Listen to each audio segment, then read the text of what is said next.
मध्य प्रदेश के बैतूल से खबर है, जहां बेरोजगारों की मजबूरी और उनके सपनों का शोषण कर रहे एक अंतर्राज्यीय ठग गिरोह का पर्दाफाश बैतूल पुलिस ने किया है। गिरोह द्वारा फर्जी चयन पत्र, नियुक्ति लेटर और मेडिकल प्रक्रिया का दिखावा कर लाखों की ठगी की जा रही थी। इस सिलसिले में 2 आरोपियों को गिरफ्तार कर न्यायालय में पेश किया गया है। प्रकरण के अनुसार आरोपी अश्वनी घोटे ने खुद को ऊंचे पदों से जुड़ा रसूखदार बताकर फरियादी पंकज नायक की पत्नी को सरकारी एडीपीओ पर नियुक्त करवाने का झांसा दिया। इस बहाने पंकज के रिश्तेदारों व परिचितों से कुल 27 लाख रुपए इकट्ठा कर उन्हें विभिन्न बैंक खातों में जमा करवा लिया। आरोपी ने फर्जी नियुक्ति पत्र और ज्वाइन लेटर थमाकर भोपाल में मेडिकल प्रक्रिया का भी नाटक रचा, लेकिन अब बातों में टाल मटोल शुरू हो गई है। तो फरियादी को संदेह हुआ और उसने गंज थाने में शिकायत दर्ज कराई। पुलिस जांच में सामने आया कि यह ठगी केवल बैतूल तक सीमित नहीं, बल्कि छिंदवाड़ा समेत अन्य जिलों में भी इस गिरोह के करतूत सामने आए हैं।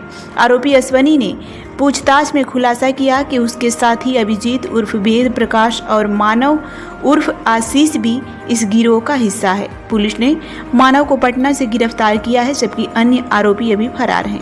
गंज थाना पुलिस ने आरोपी के खिलाफ धोखाधड़ी की धारा 420 के तहत मुकदमा दर्ज कर लिया है। जी, क्या पूरा मामला है? ये किस तरह से ठगी का? मेरे साथ में नौकरी लगाने के नाम पे ठगी हुई है। कौन है ये लोग?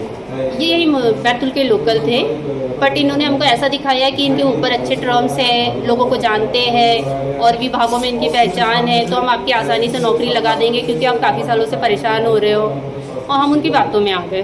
कैसे टच में आए फिर? ऐसे कॉमन फ्रेंड के जरिए, अब लोकल का है तो मिलते जुलते फ्रेंड होते हैं, तो ऐसे हम उसके टच में आ गए। मेरे हस्बैंड उनके टच में आए और फिर धीरे धीरे उसको ऐसा लगा कि ये ज़रूरतमंद है, इनको नौकरी की ज़रूरत है, तो उसने धीरे धीरे हमारे साथ में फ्रेंडशिप बढ़ाना चालू किया। बोला कि इसको लगा दूंगा, उसको लगा दूंगा, अपने भाई को लगा दूंगा। तो हम उसकी बातों पे ज़्यादा विश्वास करने लगे कि जब वो खुद कह रहा है कि अपने भाई को भी लगाऊंगा। कितने बार कितना कितना पैसा आपने दिया? जैसे जैसे वो बोलता था हम वैसे वैसे उसको ट्रांजेक्शन करते थे। लगभग कितना पैसा दे चुके हैं? 20 से 25 लाख, मतलब 27 लाख रुपये थे उसको दिया है। फिर आपको कैसे पता चला कि आपके साथ में फ्रॉड हो गया? वो जब किसी चीज़ का रिस्पांस नहीं दे रहा था, तब हमको लगा कि अब तो हमें पुलिस के पास जाना चाहिए। क्या कोई कागज वगैरह भी आपको दिए? हाँ, पहले दिए उसने, शुरू में जब दिए। क्या क्या दिया? नियुक्ति पत्र दिया था और एक इंटरव्यू, क्या कॉल लेटर का भी बताया था, और वो मोबाइल पे दिखाया था। वो एडमिट कार्ड था मेरे पास में, लेकिन वो मिस हो गया। अब इतने साल हो गए तो मुझे भी नहीं पता था कि ऐसा कुछ होगा आगे चल के, वरना मैं उसको संभाल के रखती।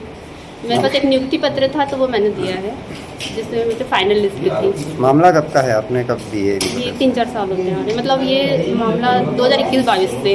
पूरा 27,000 जो आप बता रहे हैं, तो पूरा पैसा आपका ही है कि अन्य फरियादी की है? और भी लोग हैं इसमें इन्वॉल्व। आपके द्वारा कितना पैसा दिया गया? हमारे द्वारा कम से कम 15 से 20 लाख।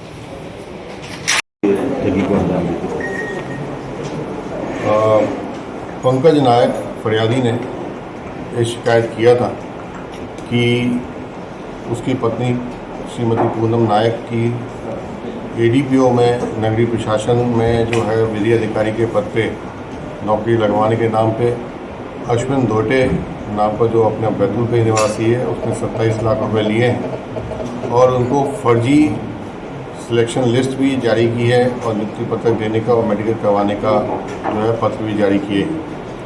पुलिस ने इस केस में एफआईआर पंजीबद्ध कर ली और इसमें पुलिस को बड़ी सफलता मिली है कि पूरा रैकेट पुलिस ने जो है वो पकड़ लिया है। अश्विन घोटे जो है उसको गिरफ्तार कर लिया है, वो बैतूल के निवासी है। उसका जो दूसरा साथी है जो पटना का आशीष उर्फ मानव कुमार, जो कि मास्टरमाइंड है, जो कि ये पूरे नियुक्ति पत्र, सिलेक्शन लिस्ट, जो चयन सूची जो होती है, मेडिकल के लिए पत्र, ये सब जो है वो बनाता था। बिल्कुल हूबहू ऐसी ही नकल का बनाता था कि लोगों को लगता था कि वो असली है। पुलिस ने जो है इसमें अभी आरोपियों से 5 लाख रुपए एवं 2 मोबाइल अभी बरामद कर लिए हैं, जो कि धोखाधड़ी का पैसा था। और इसमें जो बहुत सारी चौंकाने वाली बातें आई हैं कि इसमें छिंदवाड़ा और बैतूल के अन्य बहुत सारे पीड़ित हैं जिनको धोखाधड़ी किया है। और उनकी जो कागजात और उनके दस्तावेज मोबाइल से आरोपियों के अश्विन के और जो है वो आशीष के पास से मिले हैं।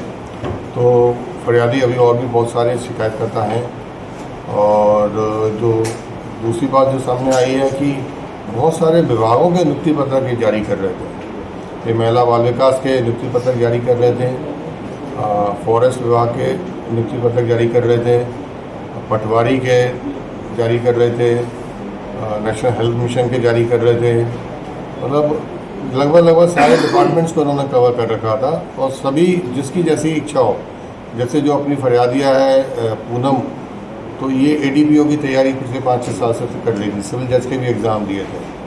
तो अब इसको जैसी संपर्क में आया तो उन्होंने कहा कि इसको जैसे कैसे फंसाया जाए। तो निश्चित तौर पे वो ADPO की नौकरी के लिए, विधि अधिकारी की नौकरी के लिए उसको लालच दिया और वो लालच में फंसा। तो जो जिसकी तैयारी कर रहा हो या जिसके लायक हो, जिसके लिए वो सोचता हो, वो वाला नियुक्ति पत्र को वाली नौकरी देने के लिए लोग उसको फंसा लेते थे। और पुलिस ने इसमें बड़ा गिरोह पकड़ लिया है। और इसमें ये ज़रूर मैं कहना चाहूँगा कि आम जनता को बिल्कुल अपील करना चाहूँगा कि इस ढंग का कोई भी जो पैसे देके आपको यदि नौकरी देने का झांसा देता है तो पुलिस में रिपोर्ट करें और ऐसे झांसे में ना आए। सर ये अन्य राज्यों में भी फैला हुआ रैकेट सर? ये रेलवेज़ में भी नियुक्ति पत्रक और जो है वो सिलेक्शन सूची, जो चयन सूचियाँ वो मिली हैं हमको आरोपियों के पास से, तो रेलवेज़ का है और पटना का मुख्य आरोपी मिला है जो मास्टरमाइंड है। तो निश्चित तौर पे वो ये अंतर्राज्यीय गिरोह है और पूरे देश में बहुत सारे इन्होंने फ्रॉड किए हैं और इसमें पुलिस और जांच कर ली है।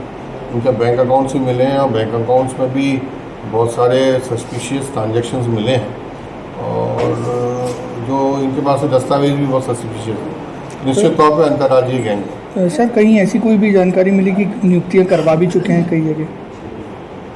अभी ऐसी कोई शिकायत नहीं आई है। हालांकि यहाँ पर जो है वो बैतूल में ही जनवरी में एयर होस्टेस की, एयरवेज में EME की नौकरी के लिए भी जो है वो लोगों ने धोखे से पैसे लिए थे और उसमें भी पुलिस ने FIR की थी। और बिल्कुल इसी ढंग का गैंग था जिसमें कि जो है वो नौकरी के नाम पर पैसे लिए गए थे, 11.5 लाख रुपए लिए गए थे। और पुलिस ने उसमें भी आरोपी गिरफ्तार किए हैं। और तो कई गैंग ऑपरेट कर रहे हैं, हो सकता है ये आपस में भी जुड़े हुए हैं। तो जैसे ये गैंग पिछले 4 वर्षों से सक्रिय है, तो कभी कोई ऐसी बना इसमें जो फरियादी हैं वो भी अभी हमारे साथ उपस्थित हैं। उनका कहना था कि जब हमने वो पैसे दिए तो हमको 2 वजह से ये लोग जो है शिकायत नहीं करते। पहला तो ये जो आरोपीगण होते हैं इतने होशियार होते हैं कि इनको उम्मीद बांध के रखते हैं। पहले चयन सूची जारी करते हैं, उनको लगता है नियुक्ति आने वाली होगी, नियुक्ति आने वाली होगी, उसमें नियुक्ति पत्रक जारी करते करते 1-2 साल निकाल देते हैं। फिर नियुक्ति पत्रक आता है तो बोले मेडिकल के लिए पत्र आएगा। कुल मिला के वो टाइम पास करते रहते हैं और उनको उम्मीद बनी रहती है कि शायद इस चूँकि ये ऐसे प्रभावित करता है, बड़े बड़े ऑफिस में ले जाते हैं और गुमराह करते हैं कि उनको उम्मीद बनी रहती है, जिस वजह से शिकायत नहीं करते हैं। दूसरा जो मुख्य कारण है जो फरियादी शिकायत नहीं कर रहे हैं, जो अभी पूछताछ में फरियादी के सामने बताया उन्होंने कि उनको ये डर है कि हमने जो पैसे दिए हैं हमने भी गलत ढंग से दिए हैं, उन्होंने भी गलत काम के लिए दिए हैं, तो कहीं ऐसा नहीं हो कि उनके खिलाफ भी कानूनी कार्रवाई हो जाए। तो लेकिन मैं अभी आप लोगों के माध्यम से जरूर कहना चाहूँगा कि फरियादियों को सामने आना चाहिए और इस ढंग के धोखाधड़ी वाले गैंग इनको पकड़वाने में